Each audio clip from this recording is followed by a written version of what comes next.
All right, welcome to another episode of CAS Minute, where we're in part 3 of a 5-part series on how to build an effective go-to-market strategy for your CAS firm. In the first step, we talked about identifying the right audience. The second step, creating a value proposition and messaging. And today, we get to talk about pricing strategy. So generally, when you think about pricing strategy in the CAS world, there are 3 primary models that you see deployed in market today. The first one is straight hourly billing. The second is a fixed fee model. And the third is value-based pricing. So let's look at hourly billing first. When you look at an hourly billing model, this model can work really effectively when you do not have clear boundaries around scope. It could also work well when you're a heavily project-oriented group and you just don't have a full grasp of what that project looks like. I would say if you're planning on deploying or you're currently deploying an hourly-based strategy, I would be very transparent on how you plan to build that hourly pricing. So think of things like establishing a pricing ceiling, or maybe it's a matter of an allocation of hours in a retainer basis that still ultimately goes back to an hourly pricing model.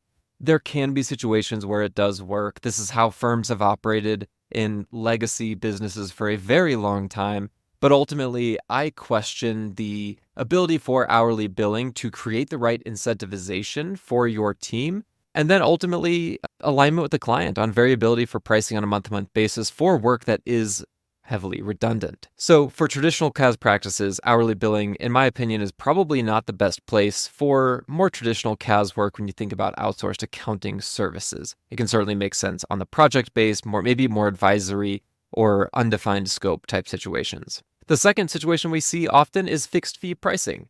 This is an element where you see often in medallion pricing structures. So we have a bronze, a silver, and a gold plan. It's a $1,000, $2,000, and $3,000 tier that clients can opt into.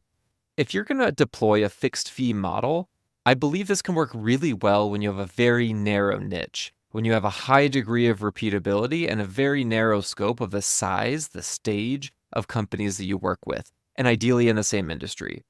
The flaw in a fixed fee billing is that this is something that doesn't move based on the criteria of companies that come in. For example, a fixed fee example could be a SaaS-based product that you use. Maybe that's Spotify. It's fixed fee. It's the same for every person that comes onto the platform. And it's not going to be variable based on the value that Spotify is providing, nor will it vary based on the customer coming into the equation.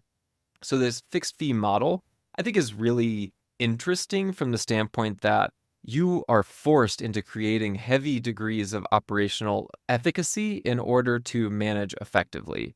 It does provide a high degree of confidence for clients, but what I'd rather look at is this third bucket of the value-based pricing model. The value-based pricing model effectively is a custom fixed fee price based on the value that you drive back to the prospective company. This takes into consideration all of the elements that we talked about in the buyer persona, in the value proposition, and it marries those two things together. And it says, hey, based on the pain points that you're experiencing, the amount of time that you're absorbing into these various elements of the business, we can solve that for you. And for that, we believe that that cost is going to be X, Y, or Z.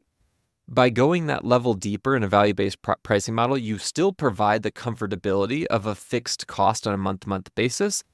And you also allow for a degree of variability in that, knowing that you've priced it in a way that is intended to drive value. So when things come up, you can insert a scope that allows you to manage the highs and lows, the ups and downs of a client that's moving through their natural journey and experiencing changes throughout that journey.